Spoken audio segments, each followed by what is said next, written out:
আল্লাহ সুবহানাহু ওয়া তাআলা ব্যবসাকে হালাল করেছেন। ব্যবসা একটি সম্মানিত পেশা। নবীগণ ব্যবসা করেছেন, সাহাবায়ে কেরামগণ ব্যবসা করেছেন। বর্তমানে ওলামায়ে কেরামও দ্বীন ইসলামের খেদমতের পাশাপাশি ব্যবসার সাথে জড়িত থাকা উচিত।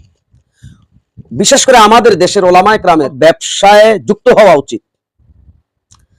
তেমনি একটি ব্যবসা প্রতিষ্ঠান আত-তাকওয়া শপ, মাশাআল্লাহ, নামটাও চমৎকার, আত-তাকওয়া শপ।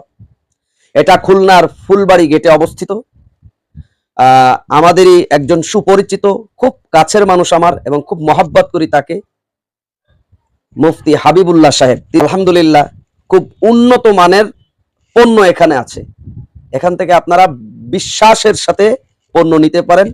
ওনার আমার একটা কথা সব থেকে বেশি ভালো লেগেছে, সেটা হলো উনি বলছে, ভাই আমার শুধু ব্যবসা করার উদ্দেশ্য না, আমি ব্যবসা করার উদ্দেশ্য না, আমি ব্যবসার মাধ্যমে সেবাটা দিতে চাই, সেবা। আলহামদুলিল্লাহ